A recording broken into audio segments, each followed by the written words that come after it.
আল্লাহ রসুল সাল্লাল্লাহু আলাইহি ওয়াসাল্লামের উপর যখন নবুয়তের ওহী চলে আসলো, নবুয়ত লাভ করলেন, যখন বিবি খাদিজা রাদিয়াল্লাহু তাআলা আনহার সঙ্গে আলাপ করলেন, বিবি খাদিজা রাদিয়াল্লাহু তাআলা আনহা শোনার সঙ্গে সঙ্গে বললেন, আমরা তো এই সময়ের অপেক্ষা ছিলাম কখন আপনার উপর ওহী অবতীর্ণ হবে, কখন আপনি নবী হবেন। আমরা এই সুসংবাদের আশায় ছিলাম। সাথে সাথে আল্লাহর রাসূল সাল্লাল্লাহু আলাইহি ওয়াসাল্লামের স্ত্রী খাদিজা রাদিয়াল্লাহু তাআলা আনহা কালিমা পড়ে মুসলমান হয়ে গেলেন। সুবহানাল্লাহ। হযরত আবু বকর রাদিয়াল্লাহু তাআলা আনহু যখনই শুনতে পারলেন যে মুহাম্মাদের উপর ওহী অবতীর্ণ হয়েছে, আবু বকরের একই কথা, আমি তো এই সুসংবাদের জন্যই অপেক্ষা করতেছিলাম কখন আপনার উপর ওহী অবতীর্ণ হবে। আবু বকর রাদিয়াল্লাহু তাআলা আনহু সঙ্গে সঙ্গে ইসলাম ধর্ম গ্রহণ করে ফেললেন। হযরত আলী রাদিয়াল্লাহু তাআলা আনহু চাচতো ভাই আলী রাদিয়াল্লাহু তাআলা আনহু সঙ্গে সঙ্গে ইসলাম ধর্ম গ্রহণ করলেন। হযরত যায়েদ ইবনে হারিসা রাদিয়াল্লাহু তাআলা আনহু শোনার সঙ্গে সঙ্গে ইসলাম ধর্ম গ্রহণ করলেন।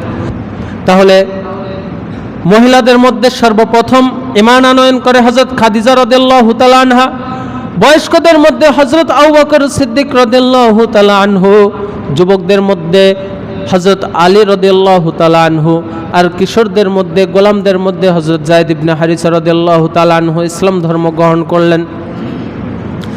এভাবে যখন চুপি চুপি গোপনে গোপনে কিছু সাহাবী ইসলাম ধর্ম গ্রহণ করল, তখন আল্লাহ রাব্বুল আলামিনের পক্ষ থেকে ওহী অবতীর্ণ হয়ে গেল, ও মুহাম্মদ, ও আমার হাবিব, ও আমার দোস্ত, ও আমার বন্ধু, যাও, এখন তোমার সময় চলে এসেছে, এখন তুমি প্রকাশ্যে ইসলামের দাওয়াত দিয়ে দাও।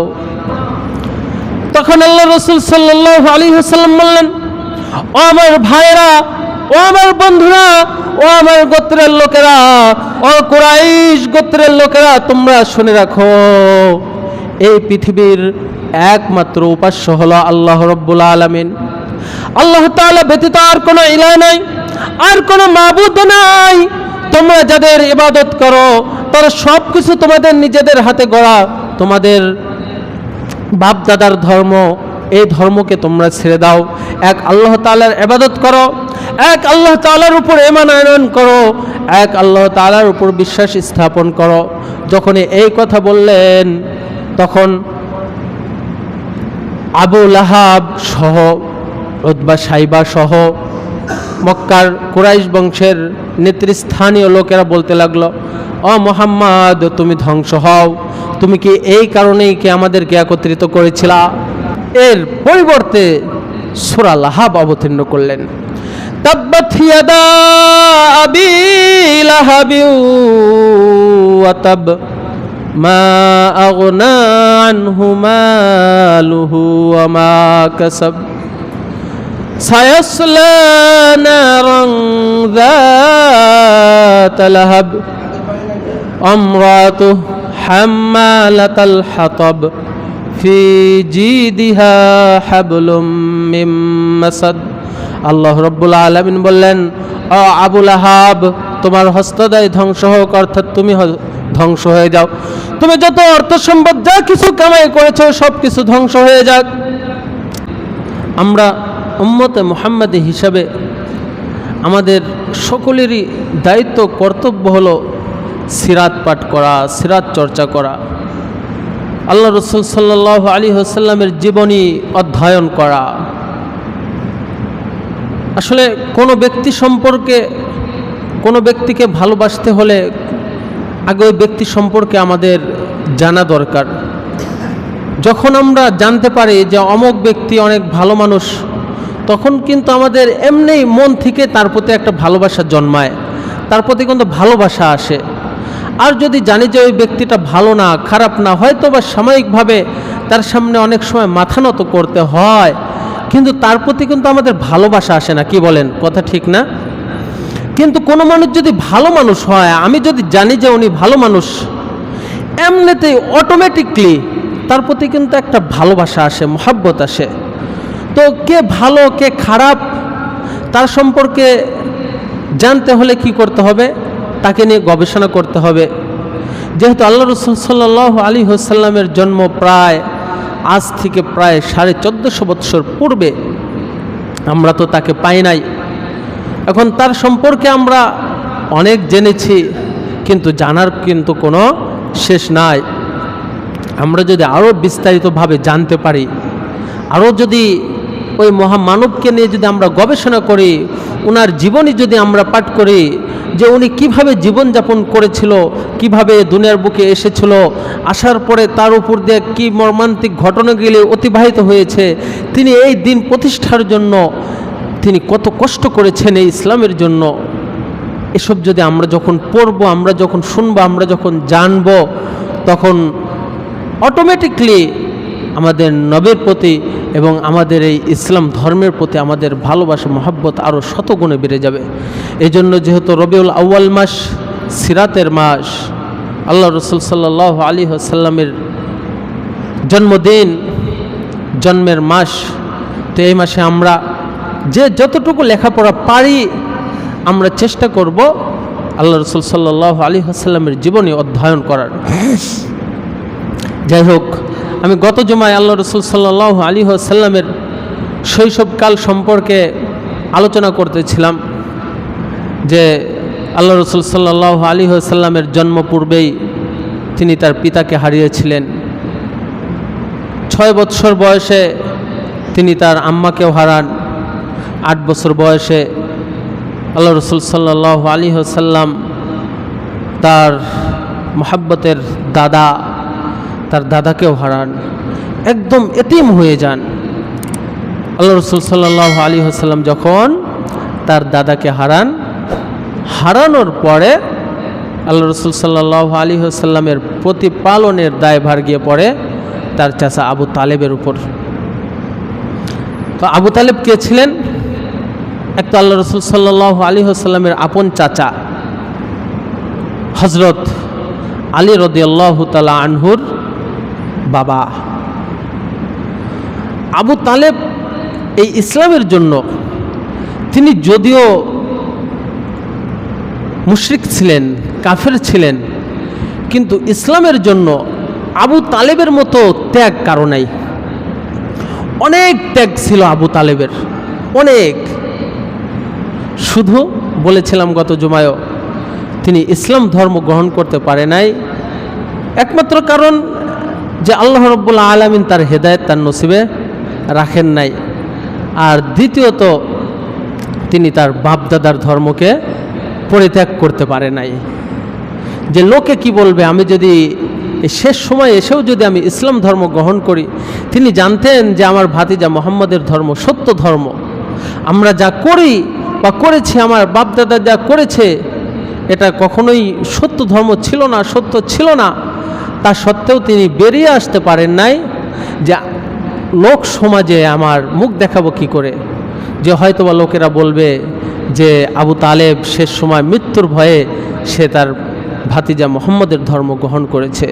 তো প্রিয় হাজরিন, আবু তালেব সম্পর্কে আমাদের ঈমান বা আমাদের বিশ্বাস, আল্লাহ রাসূল সাল্লাল্লাহু আলাইহি সাল্লাম বলেন যে জাহান্নামের সর্বনিম্ন আযাব দেওয়া হবে আমার চাচা আবু তালেবকে। আবু তালেবের অবস্থা কেমন ছিল জানেন? যখন আল্লাহ রাসূল সাল্লাল্লাহু আলাইহি ওয়াসাল্লাম জন্মগ্রহণ করেন, আবু তালেবের দাসী বা বাদী ছিল সুয়াইদা। তো আল্লাহ রাসূল সাল্লাল্লাহু আলাইহি ওয়াসাল্লামের জন্মের পর আবু তালেবের দাসী সুয়াইবা দৌড়ে আবু তালেবকে যা বলছে যে হে মুনিব, আপনার তো ভাতিজা হয়েছে। তো আবু তালেব তখন বলেছিল এভাবে, যাহ, আজ থেকে তুই মুক্ত। সুবহানাল্লাহ। তো আল্লাহ রাসূল সাল্লাল্লাহু আলাইহি ওয়াসাল্লামের জন্মে তিনি এত খুশি হয়েছিলেন, তিনি যে শাহাদাত আঙ্গুল দ্বারা বলছিল, যা আজকে থেকে তুই মুক্ত, তোকে আমি আজাদ করে দিলাম, তুই আর আজকে থেকে আমার দাসী না, তুই নিজের জীবন তুই নিজে উপভোগ করবি, তুই যেভাবে বাঁচতে চাস সেইভাবে বাঁচবি। এই যে শাহাদাত আঙ্গুল দ্বারা তার দাসী সুয়াইবাকে মুক্তি করে দিয়েছিলেন। এই জন্য আল্লাহ রাসূল সাল্লাল্লাহু আলাইহি ওয়াসাল্লামের জন্ম ছিল সোমবার। আল্লাহ রাসূল সাল্লাল্লাহু আলাইহি ওয়াসাল্লাম বলেন যে প্রতি সোমবারে আবু তালেবের ওই শাহাদাত আঙ্গুল দ্বারা কিছু মধু জাতীয় কিছু পায়, ওটা সে ভক্ষণ করে। সুবহানাল্লাহ। শুধু কেন? আল্লাহ রসুল সাল্লাল্লাহু আলাইহি ওয়াসাল্লামের জন্মে তিনি কি করেছিলেন? খুশি হয়েছিলেন এবং এই আঙ্গুল দ্বারা তার দাসীকে মুক্তি করে দিয়েছিলেন। এবং তার আরও একটি ছোট আজাব আমরা জেনে থাকি যে তাকে শুধুমাত্র আগুনের জুতা পরিধান করানো হবে। তো এই আগুনের জুতা পরিধান করানোর কারণেই এত তাপ হবে যে মাথার মগজ টকবক টকবক করে পড়বে। তো যারা জাহান্নামের সর্বনিকৃষ্ট জায়গায় যাদের স্থান হবে তাদের কি অবস্থাই না হবে। যাই হোক, আমরা রবিউল আউয়াল মাস আল্লাহ রসুল সাল্লাল্লাহু আলাইহি ওয়াসাল্লামের সিরাত সম্পর্কে আমরা আলোচনা করব। যে আল্লাহ রসুল সাল্লাল্লাহু আলাইহি ওয়াসাল্লামের শৈশবকাল থেকেই তিনি মানুষের মধ্যে এতটা বিশ্বস্ত হয়ে গেলেন, তিনি কখনো মিথ্যা কথা বলতেন না, যার কারণে সমাজে তাকে সাদিক, সত্যবাদী উপাধি দেওয়া হলো। তিনি কখনোই কারো আমানতের খেয়ানত করতেন না, মানুষের বিশ্বাসের কখনো অমর্যাদা করতেন না, যার কারণে আল্লাহ রসুল সাল্লাল্লাহু আলাইহি ওয়াসাল্লামের উপাধি দেওয়া হলো আল আমিন, অর্থাৎ বিশ্বাসী, সবচেয়ে বিশ্বাসী। আল্লাহ রসুল সাল্লাল্লাহু আলাইহি ওয়াসাল্লামের 25 বছর বয়সে মা খাদিজা রাদিয়াল্লাহু তাআলা আনহাকে বিবাহ করলেন। তো আল্লাহ রসুল সাল্লাল্লাহু আলাইহি ওয়াসাল্লামের বয়স 25, হযরত খাদিজা রাদিয়াল্লাহু তাআলা আনহার বয়স 40। বিবাহ বন্ধনে আবদ্ধ হলেন। আবু তালেব বিশাল ভাষণ দিলেন। তো বিবাহ আবদ্ধ হওয়ার পর আল্লাহ রসুল সাল্লাল্লাহু আলাইহি ওয়াসাল্লামের বয়স যখন 40, হঠাৎ করে আল্লাহ রসুল সাল্লাল্লাহু আলাইহি ওয়াসাল্লামের মনের ভাব বা অবস্থা এমন হলো, তিনি একাকিত্ব পছন্দ করলেন। আল্লাহ রসুল সাল্লাল্লাহু আলাইহি ওয়াসাল্লামের আর মানুষের মাঝে থাকতে ভালো লাগতেছে না, মন কেমন একটু উতাল পাতাল হয়ে গেল। আল্লাহ রসুল সাল্লাল্লাহু আলাইহি ওয়াসাল্লাম গাড়ে হেরা পর্বতে চলে গেলেন। বিবি খাদিজার সাথে পরামর্শ করলেন, ও বিবি, আমার তো আর তোমাদের সাথে থাকতে বা লোক সমাজে থাকতে তো ভালো লাগতেছে না, যার কারণে আমি একটু একাকী সময় কাটাতে চাই। ঠিক আছে। আল্লাহ রসুল সাল্লাল্লাহু আলাইহি ওয়াসাল্লাম গাড়ে হেরায় চলে গেলেন। বিবি খাদিজা বয়স্ক মানুষ। আল্লাহ রসুল সাল্লাল্লাহু আলাইহি ওয়াসাল্লামের সেই গাড়ে হেরায়, হেরা গুহায়, হেরা পর্বতে আল্লাহ রসুল সাল্লাল্লাহু আলাইহি ওয়াসাল্লামের জন্য বিবি খাদিজা খাবার নিয়ে যাইতেন। আল্লাহ রসুল সাল্লাল্লাহু আলাইহি ওয়াসাল্লামের অনেকগুলো স্ত্রী ছিলেন, তন্মধ্য থেকে সবচাইতে মহাব্বত এবং ভালোবাসার স্ত্রী ছিলেন 2 জন। একজন হযরত আয়েশা রাদিয়াল্লাহু তাআলা আনহা এবং আরেকজন ছিলেন খাদিজা। তো আয়েশার সামনে যখন খাদিজার বর্ণনা করতেন, গল্প করতেন, খাদিজা ঈর্ষান্বিত হয়ে, আয়েশা রাদিয়াল্লাহু তাআলা আনহা ঈর্ষান্বিত হয়ে যেত। তখন বলতেন, আয়েশা, তুমি তো আমার সুসময়ের স্ত্রী, তুমি তো এখন আমার সাথে সংসার করতেছো, তোমার তো এখন সুখ, তোমার তো কোনো কিছুর অভাব নাই। কিন্তু খাদিজা ছিল আমার দুঃসময়ের স্ত্রী। খাদিজা আমাকে যে পরিমাণ সাহায্য সহযোগিতা করেছে, তোমরা তার কিছুই করতে পারো নাই। যাই হোক, আল্লাহ রসুল সাল্লাল্লাহু আলাইহি ওয়াসাল্লাম হেরা গুহায়, হেরা পর্বতে তিনি একাকিত্বভাবে সময় কাটাতে লাগলেন, আল্লাহ তাআলার ধ্যানে মগ্ন হয়ে গেলেন। প্রতিমধ্যে হযরত জিবরাইল আলাইহিস সালাতু ওয়াস সালাম আল্লাহ রসুল সাল্লাল্লাহু আলাইহি ওয়াসাল্লামের সামনে আসলেন। আসার পরে আপনারা জানেন, বললেন, আপনি পড়েন, ইকরা, তুমি পড়ো। আল্লাহ সাল্লাল্লাহু আলাইহি ওয়াসাল্লাম, আমি তো পড়তে জানি না, আমি কি পড়ব? যাই হোক, 3 বার এভাবে বলার পর আল্লাহ রসুল সাল্লাল্লাহু আলাইহি ওয়াসাল্লাম যখন বলতে পারলেন না, পড়তে পারলেন না, হযরত জিবরাইল আলাইহিস সালাতু ওয়াস সালাম আল্লাহ রসুল সাল্লাল্লাহু আলাইহি ওয়াসাল্লামকে এত জোরে চেপে ধরলেন, জিবরাইল আলাইহিস সালাতু ওয়াস সালামের বুকের সাথে আল্লাহ রসুল সাল্লাল্লাহু আলাইহি ওয়াসাল্লামের বুকটা লাগে এত সজোরে চাপ দিলেন, আল্লাহ রসুল সাল্লাল্লাহু আলাইহি ওয়াসাল্লাম বলেন যে আমার মনে হয় জীবন বের হয়ে যাচ্ছিল। আল্লাহ রসুল সাল্লাল্লাহু আলাইহি ওয়াসাল্লামের উপর যখন কোরআনের আয়াতগুলো সূরা আলাকের প্রথম কয়েকটি আয়াত যখন অবতীর্ণ হয়ে গেল, আল্লাহ রসুল সাল্লাল্লাহু আলাইহি ওয়াসাল্লামের উপর যখন নবুয়তের দায়িত্ব দেওয়া হলো, আল্লাহ রসুল সাল্লাল্লাহু আলাইহি ওয়াসাল্লাম যখন নবুয়ত প্রাপ্ত হয়ে গেলেন, সর্বপ্রথম তিনি তার বিশ্বাসী কিছু বন্ধু হযরত আবু বকর রাদিয়াল্লাহু তাআলা আনহু, তিনি ছিলেন আল্লাহ রসুল সাল্লাল্লাহু আলাইহি ওয়াসাল্লামের রাসূল হওয়ার পূর্ব থেকে তার খুব ঘনিষ্ঠ ব্যক্তি, খুব মহব্বতের ব্যক্তি। বিবি খাদিজা রাদিয়াল্লাহু তাআলা আনহা ছিলেন অনেক কাছের, অনেক মহব্বতের ব্যক্তি।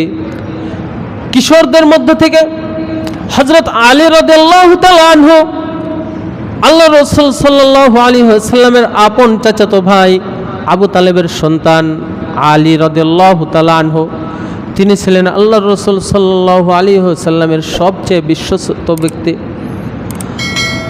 গোলামদের মধ্য থেকে, শিশুদের মধ্য থেকে হযরত যায়েদ ইবনে হারিসা রাদিয়াল্লাহু তাআলা আনহু ছিলেন আল্লাহ রসুল সাল্লাল্লাহু আলাইহি ওয়াসাল্লামের সবচেয়ে বিশ্বস্ত ব্যক্তি, কাছের ব্যক্তি। আল্লাহ রসুল সাল্লাল্লাহু আলাইহি ওয়াসাল্লামের উপর যখন নবুয়তের ওহী চলে আসলো, নবুয়ত লাভ করলেন, যখন বিবি খাদিজা রাদিয়াল্লাহু তাআলা আনহার সঙ্গে আলাপ করলেন, বিবি খাদিজা রাদিয়াল্লাহু তাআলা আনহা শোনার সঙ্গে সঙ্গে বললেন, আমরা তো এই সময়ের অপেক্ষা ছিলাম কখন আপনার উপর ওহী অবতীর্ণ হবে, কখন আপনি নবী হবেন। আমরা এই সুসংবাদের আশায় ছিলাম। সাথে সাথে আল্লাহর রাসূল সাল্লাল্লাহু আলাইহি ওয়াসাল্লামের স্ত্রী খাদিজা রাদিয়াল্লাহু তাআলা আনহা কালিমা পড়ে মুসলমান হয়ে গেলেন। সুবহানাল্লাহ। হযরত আবু বকর রাদিয়াল্লাহু তাআলা আনহু যখনই শুনতে পারলেন যে মুহাম্মাদের উপর ওহী অবতীর্ণ হয়েছে, আবু বকরের একই কথা, আমি তো এই সুসংবাদের জন্যই অপেক্ষা করতেছিলাম কখন আপনার উপর ওহী অবতীর্ণ হবে। আবু বকর রাদিয়াল্লাহু তাআলা আনহু সঙ্গে সঙ্গে ইসলাম ধর্ম গ্রহণ করে ফেললেন। হযরত আলী রাদিয়াল্লাহু তাআলা আনহু চাচা ভাই আলী রাদিয়াল্লাহু তাআলা আনহু সঙ্গে সঙ্গে ইসলাম ধর্ম গ্রহণ করলেন। হযরত যায়েদ ইবনে হারিসা রাদিয়াল্লাহু তাআলা আনহু শোনার সঙ্গে সঙ্গে ইসলাম ধর্ম গ্রহণ করলেন। যায়েদ ইবনে হারিসা রাদিয়াল্লাহু তাআলা আনহু আল্লাহ রাসূল সাল্লাল্লাহু আলাইহি ওয়াসাল্লামের পালক পুত্র ছিলেন এবং গোলাম ছিলেন।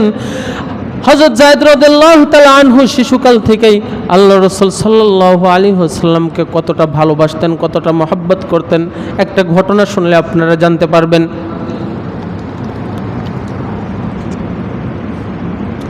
হযরত যায়েদ ইবনে হারিসা রাদিয়াল্লাহু তাআলা আনহু শিশু বয়সে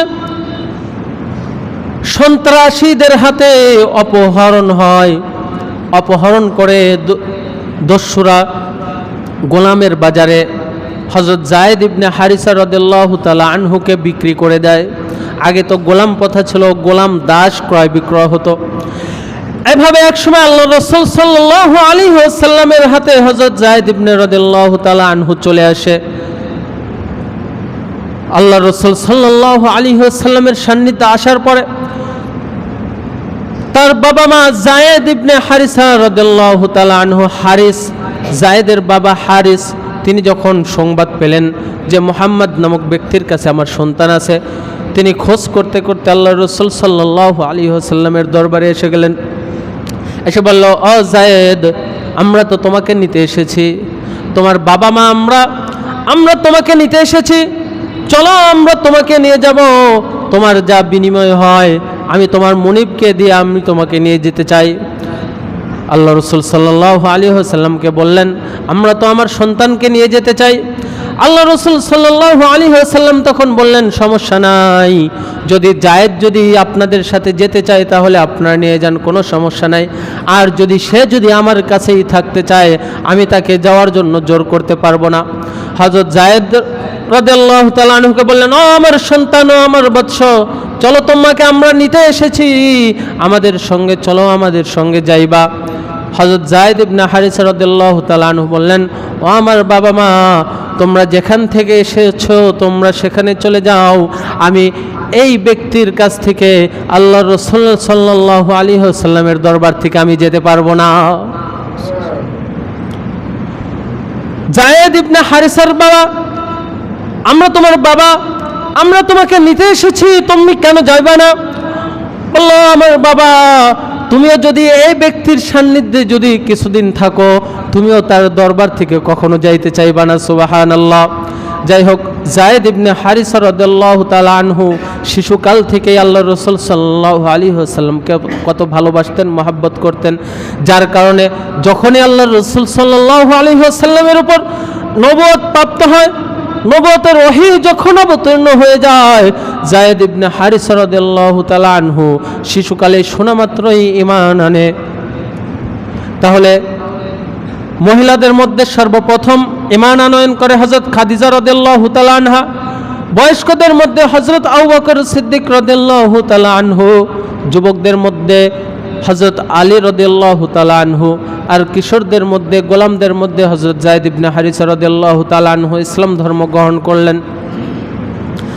এভাবে যখন চুপি চুপি গোপনে গোপনে কিছু সাহাবী ইসলাম ধর্ম গ্রহণ করল, তখন আল্লাহ রাব্বুল আলামিনের পক্ষ থেকে ওহী অবতীর্ণ হয়ে গেল, ও মুহাম্মদ, ও আমার হাবিব, ও আমার দোস্ত, ও আমার বন্ধু, যাও, এখন তোমার সময় চলে এসেছে, এখন তুমি প্রকাশ্যে ইসলামের দাওয়াত দিয়ে দাও।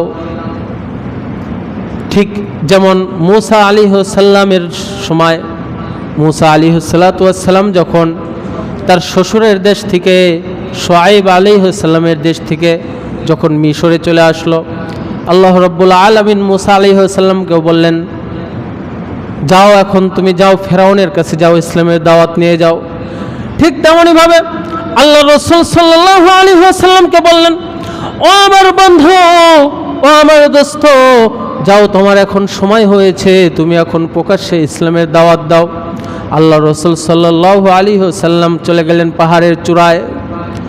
পাহাড়ের চূড়ায় গিয়ে, যেহেতু সেই সময় মাইকের ব্যবস্থা ছিল না, কোনো কিছুর ব্যবস্থা ছিল না, যখন কোনো ঘোষকে যখন কোনো ঘোষণা দেওয়ার প্রয়োজন হতো, তখন ওই ঘোষকে পাহাড়ের উপর উঠে উঁচু জায়গায় থেকে যখন ডাকতো, সকলেই শুনতে পাইতো। আল্লাহ রাসূল সাল্লাল্লাহু আলাইহি ওয়াসাল্লাম পাহাড়ের চূড়ায় উঠে বললেন, ও আমার কুরাইশের গোত্রের লোকেরা, ও আমার বাবার বংশের লোকেরা, ও আমার ভাইরা, ও আমার চাচারা, ও আমার বন্ধুরা, তোমরা কে কোথায় আছো? তোমাদের জন্য বড় সুসংবাদ রয়েছে, তোমরা সকলে এখানে একত্রিত হয়ে যাও, তোমরা আমার কাছে একত্রিত হয়ে যাও। যখন মক্কার কুরাইশ বংশের লোকেরা, যখন সকল গোত্রের লোকেরা যখন পাহাড়ের নিচ দিয়ে একত্রিত হয়ে গেল, তখন আল্লাহ রাসূল সাল্লাল্লাহু আলাইহি ওয়াসাল্লাম বললেন, ও আমার গোত্রের লোকেরা, আমি যদি এখন তোমাদেরকে এই সংবাদ দেই যে এই পাহাড়ের পিছনে বিশাল এক সেনাবাহিনী গোপনে তারা আত্মগোপন করে রয়েছে, যে অচিরে তোমাদের উপর আক্রমণ করে বসবে, তাহলে কি তোমরা আমার কথাকে বিশ্বাস করবা? তখন মক্কার সমস্ত লোকেরা এক বাক্যে বলে উঠল যে, ও মুহাম্মদ, কেন আমরা তোমার কথা বিশ্বাস করব না? কারণ তুমি আমাদের চোখের সামনে তুমি লালিত পালিত হয়েছ, আমাদের চোখের সামনে তুমি ছোট থেকে বড় হয়েছ, আজ পর্যন্ত তোমার মুখ দ্বারা কখনো কোনো মিথ্যা কথা বের হয় নাই, এই কারণে তো আমরা তোমাকে সাদিক বলে থাকি। তুমি কখনো আমাদের সাথে কোনো বিশ্বাসঘাতকতা করো নাই, যার কারণে তোমাকে আমরা আল আমিন উপাধি দিয়েছি। তাহলে তুমি যদি বলো এই পাহাড়ের পিছনে এক শত্রু বাহিনী, এক সেনাবাহিনী আত্মগোপন করে রয়েছে, অচিরেই আমাদের উপর আক্রমণ করে বসবে, আমরা কেন বিশ্বাস করব না?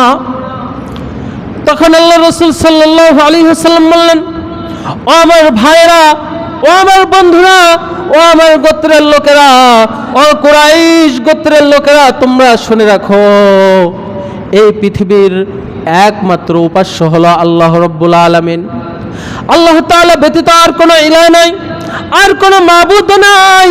তোমরা যাদের ইবাদত করো, তারা সব কিছু তোমাদের নিজেদের হাতে গড়া, তোমাদের বাপ দাদার ধর্ম, এই ধর্মকে তোমরা ছেড়ে দাও, এক আল্লাহ তাআলার ইবাদত করো, এক আল্লাহ তাআলার উপর ঈমান আনয়ন করো, এক আল্লাহ তাআলার উপর বিশ্বাস স্থাপন করো। যখন এই কথা বললেন, তখন আবু লাহাব সহ, উতবা সাইবা সহ মক্কার কুরাইশ বংশের নেতৃস্থানীয় লোকেরা বলতে লাগলো, ও মুহাম্মদ, তুমি ধ্বংস হও, তুমি কি এই কারণেই কি আমাদেরকে একত্রিত করেছিলা? দেখেন, নগদে পোল্টি। একটু আগেই বলল যে তোমার কথা আমরা কেন বিশ্বাস করব না? তুমি তো ছোটবেলা থেকে কখনো আমাদের সামনে কখনো মিথ্যা কথা বলো নাই, তুমি তো সদা সর্বদা সত্য কথা বলেছো, যার কারণে আমরা তোমাকে সাদিক উপাধি দিয়েছি। তুমি আমাদের সঙ্গে কখনো বিশ্বাসঘাতকতা করো নাই, যার কারণে তোমাকে আমরা আল আমিন উপাধি দিয়েছি। তাহলে তুমি যদি বলো যে এই পাহাড়ের পিছনে একদল সেনাবাহিনী রয়েছে, আমরা অবশ্যই বিশ্বাস করব। কিন্তু যখন আল্লাহ রসুল সাল্লাল্লাহু আলাইহি ওয়াসাল্লাম বললেন তোমরা যদি এক আল্লাহ তাআলাকে উপাস্য হিসাবে যদি কবুল না করো, গ্রহণ না করো, তাহলে অচিরে আল্লাহ তাআলার সেনাবাহিনী, আল্লাহ তাআলার ফেরেশতারা তোমাদেরকে পাকড়াও করে তোমাদেরকে জাহান্নামে নিক্ষিপ্ত করে দিবে। তখনই বলল, আবু লাহাব বলল, হে মুহাম্মদ তুমি ধ্বংস হও। আল্লাহ রসুল সাল্লাল্লাহু আলাইহি ওয়াসাল্লাম এর পরিবর্তে সূরা লাহাব অবতীর্ণ করলেন। তাব্বাত ইয়াদা আবি লাহাবি ওয়া তাব মা আগনা আনহু মালুহু ওয়া মা কাসাব সায়াসলা নারান যাতা লাহাব আমরাতুহু হাম্মালাতাল হাতাব ফি জিদিহা হাবলুম মিন মাসাদ। আল্লাহ রাব্বুল আলামিন বললেন, ও আবু লাহাব, তোমার হস্তদ্বয় ধ্বংস হোক, অর্থাৎ তুমি ধ্বংস হয়ে যাও। তুমি যত অর্থ সম্পদ যা কিছু কামাই করেছো সব কিছু ধ্বংস হয়ে যাক। যাই হোক, যেটা বলতেছিলাম, আল্লাহ রসুল সাল্লাল্লাহু আলাইহি ওয়াসাল্লাম যখন এই প্রকাশ্যে দাওয়াত দেওয়া শুরু করলেন, তখনই নিজের গোত্রের লোকেরা, আপন চাচা, আপন আত্মীয় স্বজন, চাচতো ভাইয়েরা আল্লাহ রসুল সাল্লাল্লাহু আলাইহি ওয়াসাল্লামের বিরোধিতা করতে শুরু করে দিলেন। বিরোধিতার এমন পর্যায়ে চলে গেল যে আল্লাহ রসুল সাল্লাল্লাহু আলাইহি ওয়াসাল্লামকে হত্যা করার ষড়যন্ত্র করে বসল। এভাবে দীর্ঘ 13 বছর মক্কায় নবুয়ত প্রাপ্তির পর আল্লাহ রসুল সাল্লাল্লাহু আলাইহি ওয়াসাল্লাম দীর্ঘ 13 বছর মক্কার লোকদেরকে ইসলামের দাওয়াত দেওয়া শুরু করলেন। অনেক অন্যায় অত্যাচার সহ্য করেছেন। আল্লাহ রসুল সাল্লাল্লাহু আলাইহি ওয়াসাল্লাম হজের মৌসুমে যখন মক্কা মুকাররমার প্রান্তরে যখন আল্লাহ রসুল সাল্লাল্লাহু আলাইহি ওয়াসাল্লাম লোকদেরকে ইসলামের দাওয়াত দিতেন, মক্কার কাফেররা বলতো, সে পাগল, তোমরা তার কাছে যাও না। মানুষ তখন এভাবে আরো ইসলামের প্রচার হয়েছে, দেখি তো আসলেই কি লোকটা পাগল, নাকি লোকটা সত্য কথা বলছে, নাকি আসলে লোকটা পাগল। মানুষের জানার আগ্রহ হয়ে এভাবে যখন ইসলামের প্রসার শুরু হয়ে গেল, মদিনাবাসীরা আল্লাহ রসুল সাল্লাল্লাহু আলাইহি ওয়াসাল্লামের আগমনের অপেক্ষায় দিন গুনতে থাকলো। যাই হোক, যেটা বলতেছিলাম, মক্কার অবস্থা এমন হয়ে গেল যে মক্কার কাফেররা, মুশরিকরা আল্লাহর রসুল সাল্লাল্লাহু আলাইহি ওয়াসাল্লামকে হত্যা করার ষড়যন্ত্র করে বসল।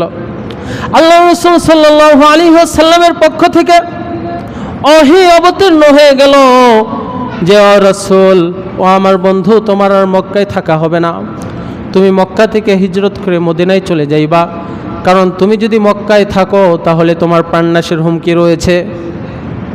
আল্লাহ রসুল সাল্লাল্লাহু আলাইহি ওয়াসাল্লাম তার সবচাইতে বিশ্বাসী ব্যক্তি হযরত আবু বকর সিদ্দিক রাদিয়াল্লাহু তাআলা আনহুকে জানিয়ে রাখলেন, ও আমার বন্ধু, আমার সাদিক, আমার সাথী,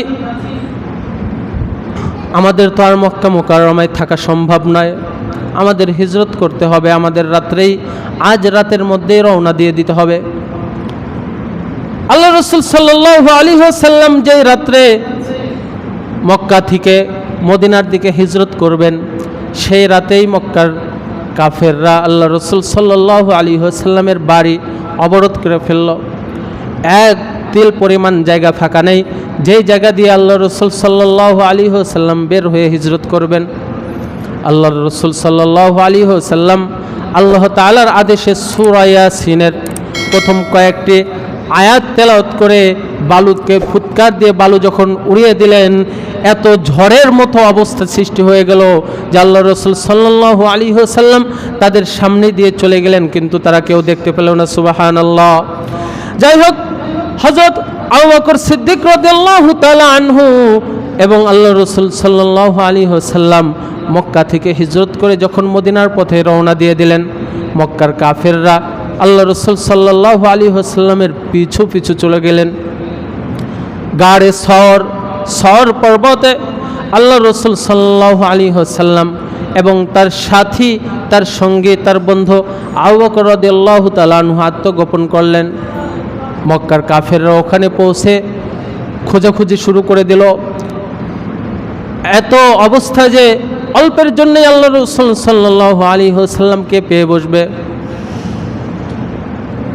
আল্লাহ রসুল সাল্লাল্লাহু আলাইহি ওয়াসাল্লামের সাথে আবু বকর তিনি ভয় পেয়ে গেলেন, না জানি আমরা কাফেরদের হাতে ধরা পড়ে যাই, আমরা যদি ধরা পড়ে যাই তাহলে তো আমাদের আর কোনো রক্ষা নাই, আমাদের তো অবস্থা খারাপ। আল্লাহ রসুল সাল্লাল্লাহু আলাইহি ওয়াসাল্লাম বললেন, লা তাহজান ইন্নাল্লাহা মা'ানা, আমার বন্ধু কোনো ভয় নাই, তুমি কোনো ভয় করিও না। ইন্নাল্লাহা মা'ানা, নিশ্চয়ই আল্লাহ রাব্বুল আলামিন আমাদের সাথে আছে, আল্লাহ রাব্বুল আলামিন আমাদেরকে হেফাজত করবেন। যাই হোক, আল্লাহ রসুল সাল্লাল্লাহু আলাইহি ওয়াসাল্লাম যখন হিজরত করে যখন মদিনায় চলে গেলেন, মদিনার যাওয়ার সুসংবাদ পাওয়া মাত্রই মদিনার সকল লোকেরা, শিশু থেকে নিয়ে বৃদ্ধ পর্যন্ত, যুবক থেকে নিয়ে যুবতীরা, সকল মানুষ সারি সারি হয়ে দাঁড়িয়ে আল্লাহ রসুল সাল্লাল্লাহু আলাইহি ওয়াসাল্লামকে স্বাগত জানাইতে থাকলেন। তালাআল বাদরু আলাইনা, আল্লাহ রসুল সাল্লাল্লাহু আলাইহি ওয়াসাল্লামকে স্বাগত জানালেন, আহলান সাহলান মারহাবান। আমরা মানুষকে ওয়েলকাম জানাই না? আমাদের কোনো ঘনিষ্ঠ ব্যক্তি যদি, আমার কোনো বন্ধু যদি আমার বাসায় আসে, আমরা তাকে ওয়েলকাম জানাই, স্বাগতম জানাই। তো আল্লাহ রসুল সাল্লাল্লাহু আলাইহি ওয়াসাল্লাম যখনই মক্কা থেকে হিজরত করে যখনই মদিনায় চলে গেলেন, আল্লাহ রসুল সাল্লাল্লাহু আলাইহি ওয়াসাল্লামকে মদিনার সকল লোকেরা ওয়েলকাম জানালেন, স্বাগতম জানাইলেন যে আমরা তো আপনার অপেক্ষায় ছিলাম, কবে আপনি আমাদের কাছে আসবেন। সুবহানাল্লাহ। আসলে এই জন্য কোথাও যদি আপনার দাম না থাকে, আপনার যদি মূল্যায়ন না থাকে, আপনি আপনার অবস্থা পরিবর্তন করেন না, আপনি আপনার জায়গা পরিবর্তন করেন, দেখবেন আপনার মূল্য এক জায়গার মানুষ না হলে আর এক জায়গার মানুষ কিন্তু অটোমেটিকলি আপনার মূল্যায়ন করবেই করবে। আল্লাহ রসুল সাল্লাল্লাহু আলাইহি ওয়াসাল্লামকে মদিনাবাসী স্বাগতম জানাইলেন। আল্লাহ রসুল সাল্লাল্লাহু আলাইহি ওয়াসাল্লামের হিজরতের পর অনেক সাহাবে কিরাম হিজরত করেছেন। আল্লাহ রসুল সাল্লাল্লাহু আলাইহি ওয়াসাল্লামের হিজরতের পূর্বেও অনেক সাহাবীরা প্রথমে হাবশায় অথবা হাবশা থেকে মদিনায় হিজরত করেছেন। তো সাহাবী মুহাজির হিজরতকারী, মক্কার যারা সাহাবী তাদেরকে কি বলা হয়? মুহাজির। যারা হিজরত করেছে, হিজরতকারী, তারা কোথায় থাকবে, তারা কি খাবে?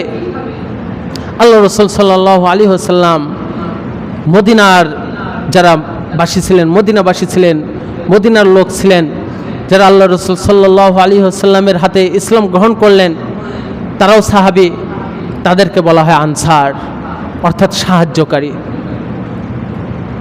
আল্লাহ রসুল সাল্লাল্লাহু আলাইহি ওয়াসাল্লাম আনসার সাহাবীদেরকে ডাকলেন, গোত্রের লোকদেরকে, মুরব্বীদেরকে ডাকলেন।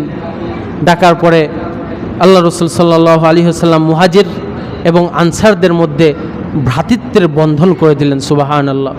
কেমন বন্ধন দেখেন, যে অনেক আনসার সাহাবীদের 2-3 স্ত্রী ছিল, তো মক্কা থেকে হিজরত করে চলে গিয়েছে, নিজে গিয়েছে, তার ওয়াইফ মক্কায় পড়ে রয়েছে, অথবা অনেক যুবকেরা রয়েছে মক্কা থেকে মদিনায় গিয়েছে, তাদের বউ নাই। অনেক আনসার সাহাবীর অবস্থা এমন ছিল, যার 2 বউ আছে, একজন ওয়াইফকে, একজন স্ত্রীকে তালাক দিয়ে দিয়েছেন। তালাক দেওয়ার পরে তার মুহাজির ভাইয়ের সাথে তার ওই দ্বিতীয় স্ত্রী বিবাহ বন্ধনে আবদ্ধ করে দিয়েছেন। সুবহানাল্লাহ। কি অবস্থা ছিল! এমনি তো তাদেরকে আনসার বলা হয় নাই, সাহায্যকারীদের সাহায্যকারী। তো যাই হোক, আল্লাহ রসুল সাল্লাল্লাহু আলাইহি ওয়াসাল্লামের মদিনায় জীবনকাল ছিল মাত্র 10 বছর। কয় বছর? 10 বছর। আল্লাহ রসুল সাল্লাল্লাহু আলাইহি ওয়াসাল্লামের এই 10 বছরে ইসলামের যত উন্নতি হওয়া, ইসলামের বিস্তৃতি, ইসলামের বিস্তার লাভ করেছে সব কিছুই 10 বছরে। আল্লাহ রসুল সাল্লাল্লাহু আলাইহি ওয়াসাল্লাম যখন মক্কায় ছিলেন, তিনি কিন্তু কখনো তরবারি হাতে নেন নাই। তরবারি হাতে নিয়েছে? কোনো যুদ্ধে নেমেছেন? কোনো ইতিহাস কখনো শুনেছেন? নাই। মক্কা জীবনে কিন্তু আল্লাহ রসুল সাল্লাল্লাহু আলাইহি ওয়াসাল্লামের যুদ্ধের কোনো ইতিহাস নাই, তরবারি হাতে নেওয়ার কোনো ইতিহাস নাই। কিন্তু আল্লাহ রসুল সাল্লাল্লাহু আলাইহি ওয়াসাল্লাম যখন মদিনায় হিজরত করলেন, যখন তরবারি হাতে নিলেন, যুদ্ধের ময়দানে যখন নেমে পড়লেন, আল্লাহ তাআলার পক্ষ থেকে নুসরত শুরু হয়ে গেল, আল্লাহ তাআলার পক্ষ থেকে সাহায্য শুরু হয়ে গেল, ইসলামের বিস্তৃতি, ইসলামের প্রচার শুরু হয়ে গেল। তার সর্বপ্রথম প্রমাণ হলো বদর প্রান্তরে। কি বলেন? বদরে 313 জন সাহাবী বিপক্ষে 1000-এরও বেশি কাফেরদের আল্লাহ তাআলা মুসলমানদের বিজয় দিয়ে দিলেন। কিসের কারণে? ওই যে তরবারি হাতে নিয়েছে, যুদ্ধের ময়দানে নেমে পড়েছে, আল্লাহ তাআলার পক্ষ থেকে সাহায্যও শুরু হয়ে গেছে। সুবহানাল্লাহ। যাই হোক, আমাদের রবিউল আউয়াল মাস চলে, আল্লাহ রসুল সাল্লাল্লাহু আলাইহি ওয়াসাল্লামের সিরাত, আল্লাহ তাআলাকে, রাসূল সাল্লাল্লাহু আলাইহি ওয়াসাল্লামকে ভালোবাসতে হবে।